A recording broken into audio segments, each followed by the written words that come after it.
नमस्कार दोस्तों, the knowledge में आपका स्वागत है। मैं हूँ हितेश गिरी गोसाई और आज हम बात करेंगे उस महायुद्ध की जिसकी घटनाओं ने दुनिया के हर पहलू को बदल के रख दिया, जो इतिहास का एक कलंक है और खुद अपने आप में एक इतिहास है, जिसके बारे में जानने के लिए दुनिया का हर इंसान उत्सुक रहता है। जी हाँ, आज हम बात करेंगे दूसरे विश्व युद्ध की। दूसरे विश्व युद्ध को ग्लोबल वॉर या टोटल वॉर भी कहा जाता है। ग्लोबल या टोटल वॉर इसलिए क्योंकि इस विश्व युद्ध में सिर्फ सैनिक ही नहीं बल्कि देश के आम आदमी भी शामिल थे। जब पहले वॉर होती थी तो सेनाएं आपस में लड़ती थी, लेकिन इस विश्व युद्ध में सामान्य जनता को भी टारगेट किया गया था।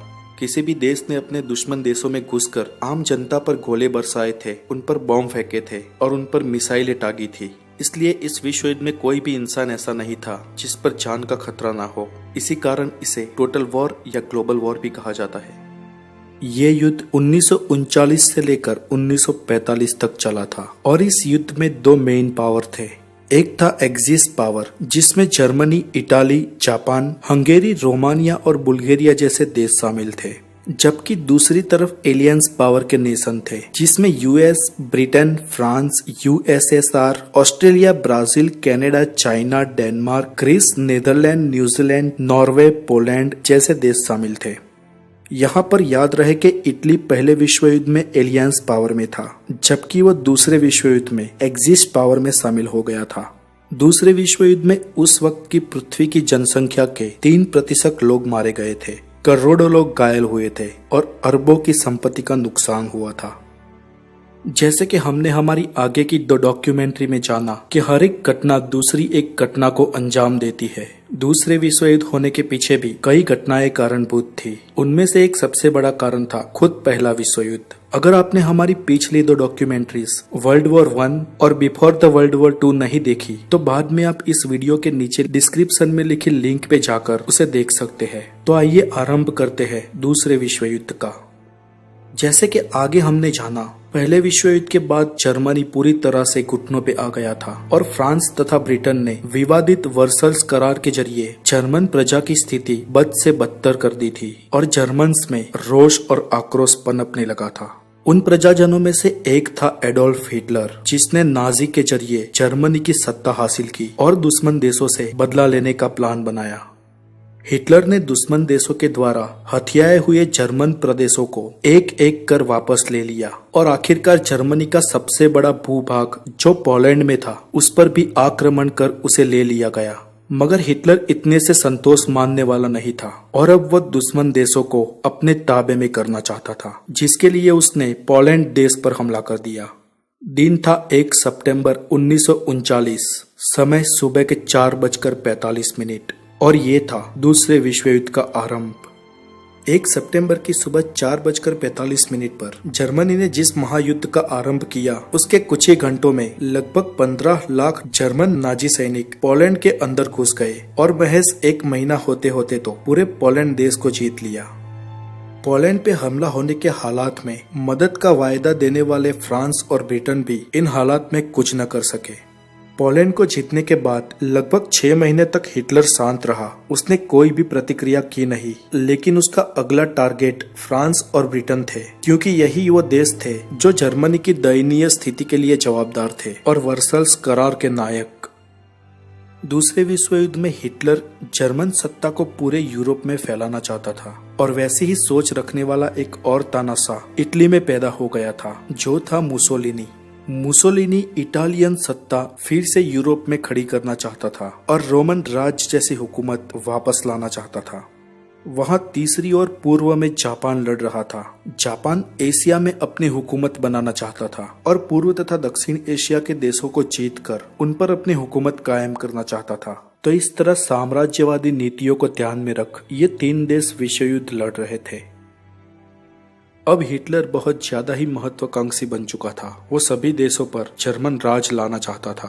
फ्रांस और ब्रिटेन पे हमला करने के लिए उसे और ज्यादा शस्त्रों की और डिफेंस पावर की जरूरत थी, इसलिए उसने फिलहाल वो हमला स्थगित रखा और उत्तरी यूरोप के एक स्कैंडिनेवियन देश नॉर्वे पर हमला कर दिया।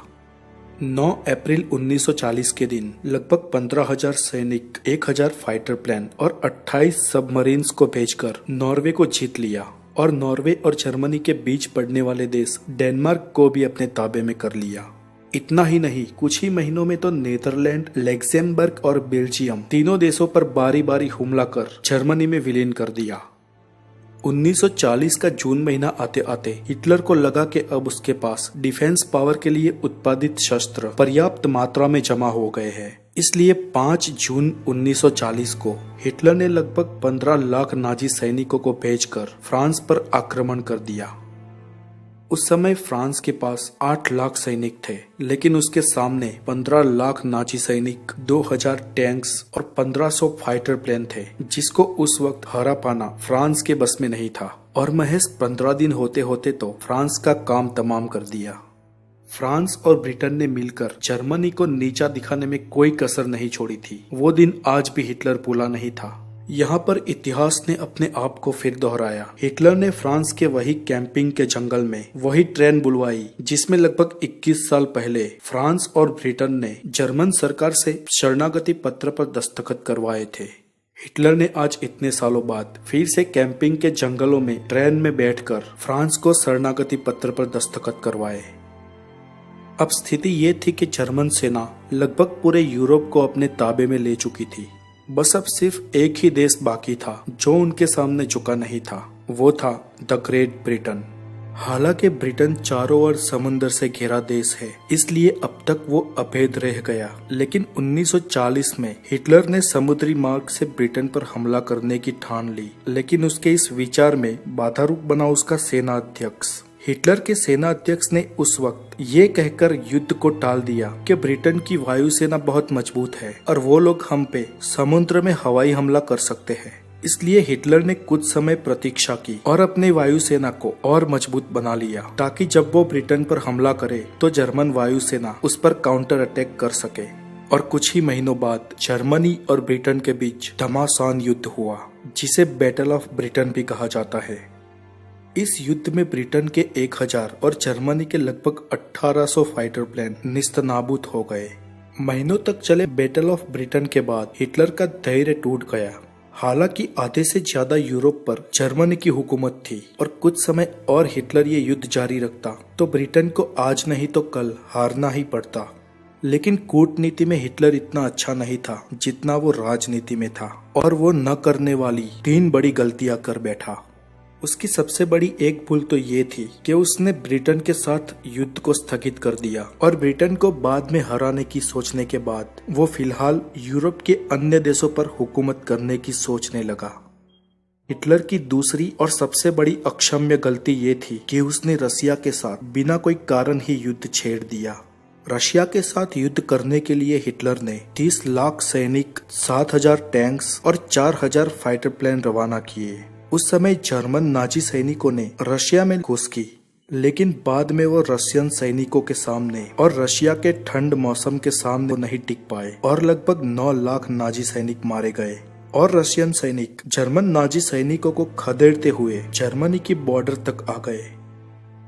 हिटलर ने तीसरी भूल ये कर दी कि उसने बिना कोई वजह अमेरिका से युद्ध डिक्लेयर कर दिया, जबकि विवादित वर्सेल्स करार के वक्त और उससे पहले अमेरिका का रवैया जर्मनी के लिए सॉफ्ट था और अमेरिका और जर्मनी के बीच कोई दुश्मनी भी नहीं थी।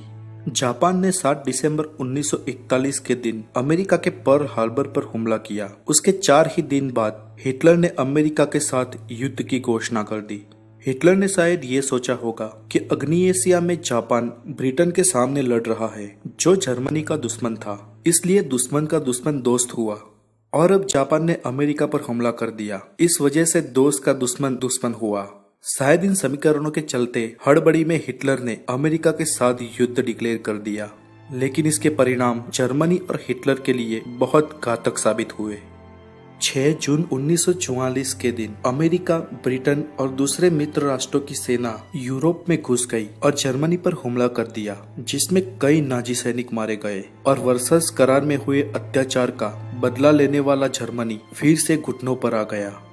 इधर 1943 में जर्मनी का खात्मा बुलाने से पहले ही इटली को अपने कब्जे में कर लिया और मुसोलिनी को हिरासत में ले लिया।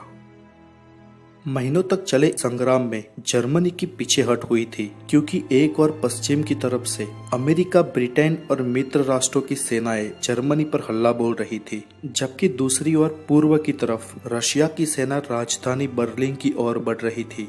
इन हालात में अब जर्मनी की हार और तानाशाह हिटलर का अंत निश्चित था। हिटलर के अपने अंतिम दिन बर्लिन के सचिवालय के नीचे बने फ्यूरर बंकर कहे जाने वाले अपने आवास स्थान में गुजारे। फ्यूरर नाम की ये बंकर थी तो बहुत मजबूत, लेकिन बर्लिन पर हो रहे तोप के गोलों ने बंकर की नींव और उसकी छत को हिला दिया था।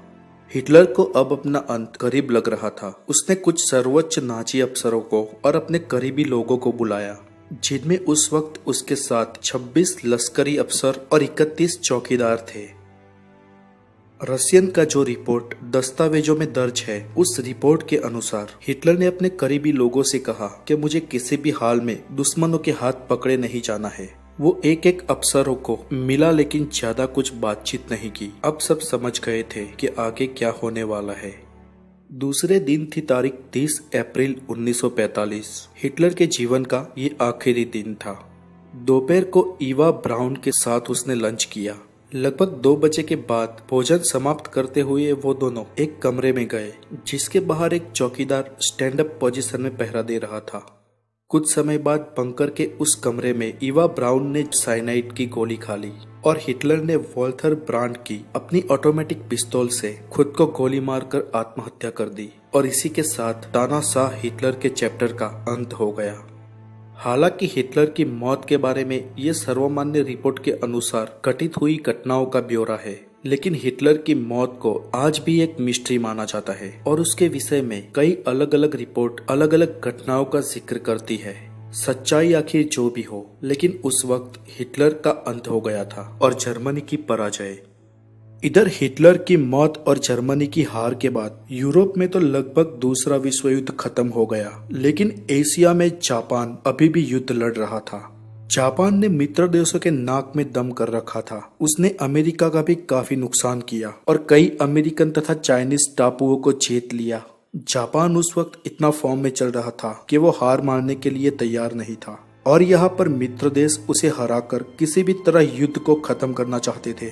इसलिए अमेरिका ने 6 अगस्त और 9 अगस्त 1945 2 दिन एक एक करके जापान के हिरोशिमा और नागासाकी पर एटॉमिक बॉम्ब से हमला किया, जिसमें हजारों जापानी निर्दोष लोग मारे गए और उसके साथ ही दूसरे विश्व युद्ध का अंत हो गया।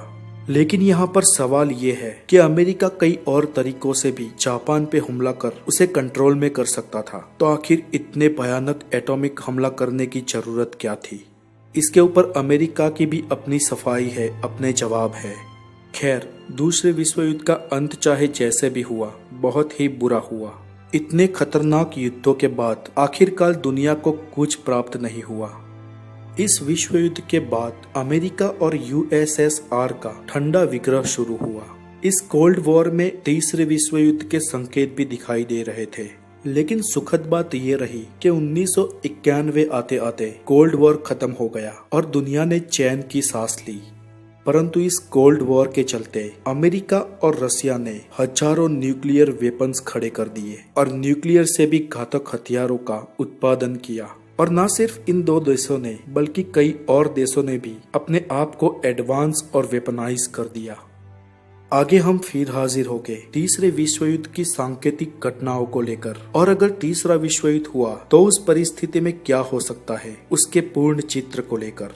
अगर आपको ये डॉक्यूमेंट्री अच्छी लगी हो तो लाइक जरूर कीजिएगा, और द नॉलेज के साथ कनेक्टेड रहने के लिए आप हमारे चैनल द नॉलेज को सब्सक्राइब जरूर करें।